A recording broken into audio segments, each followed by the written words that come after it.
বুকটা কেঁপে উঠল ঘটনাটি পড়ে। হযরত ফাতিমা রাদিয়াল্লাহু আনহার ইন্তিকাল সম্পূর্ণ ঘটনা।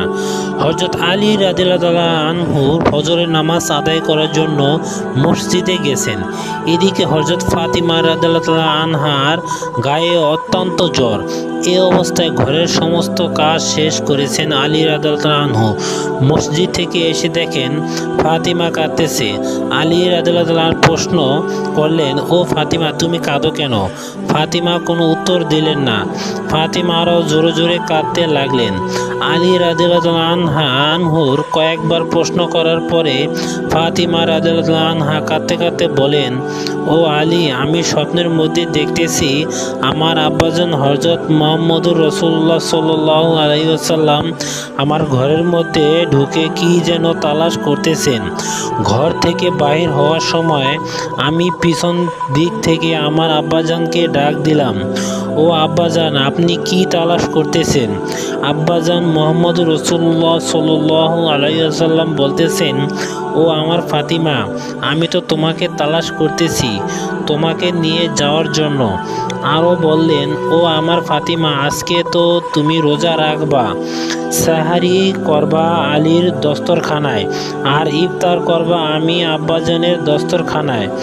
আলী রাদিয়াল্লাহু আনহু এর প্রশ্ন শোনার পর দুজনে বুঝতে বাকি থাকলো না যে ফাতিমা আজকে ইন্তিকাল করবেন। দুজন আর জোরে জোরে কাঁদতে লাগলেন।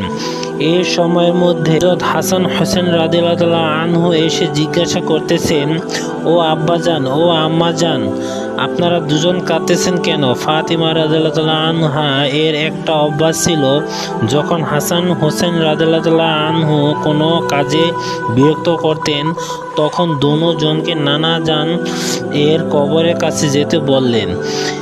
আজকে ও ফাতিমা, তোমার দুনো ভাই এখন নানার কবরে চলে যাও।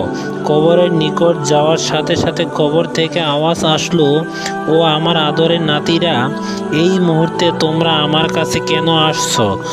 আমার কাছে তো সব সময় আসতে পারবা। এখন যাও, যে মায়ের চেহারার দিকে তাকায় থাকো। আজকের পরে তোমাদের মাকে আর পাবে না।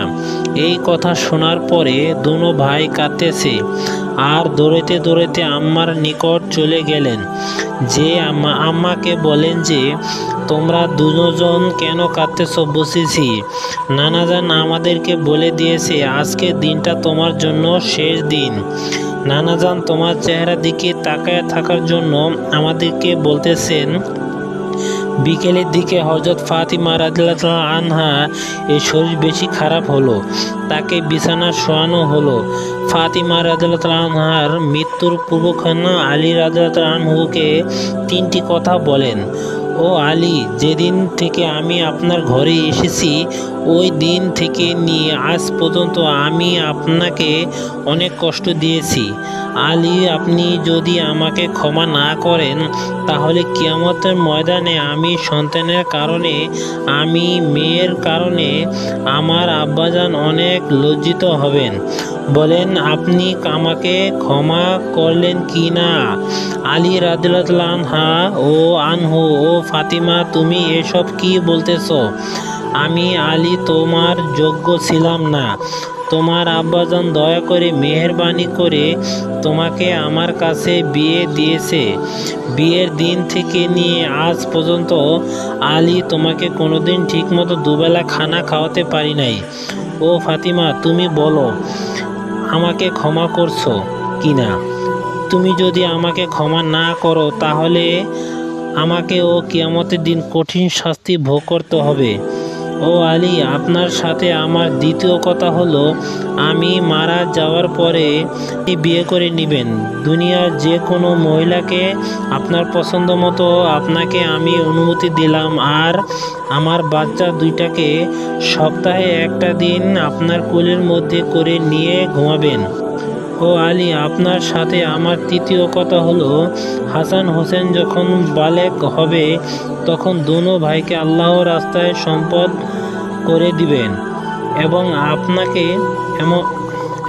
আমাকে রাতের বেলায় দাফন করবেন। হযরত আলী রাদিয়াল্লাহু আনহু বলেন, তুমি নবীর মেয়ে, আমি যখন আমি সবখানে খবর দিয়ে তোমার দাফন করব, এতে সমস্যা কি? হযরত ফাতিমা রাদিয়াল্লাহু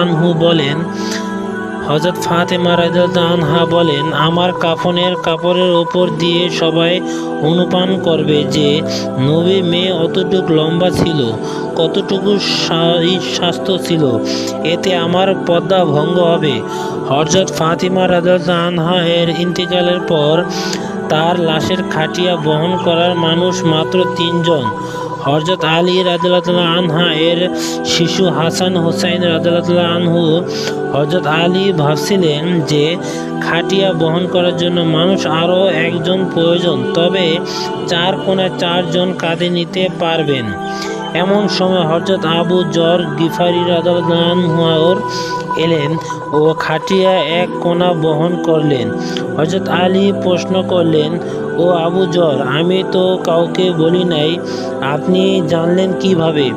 হযরত আবু যর গিফারি রাদিয়াল্লাহু আনহু বলেন, আমি আল্লাহর রাসূল সাল্লাল্লাহু আলাইহি ওয়াসাল্লামকে স্বপ্নে দেখেছি। তিনি বলেন, হে আবু যর, আমার ফাতিমার লাশ বহন করার জন্য লোকের অভাব, তুমি তারা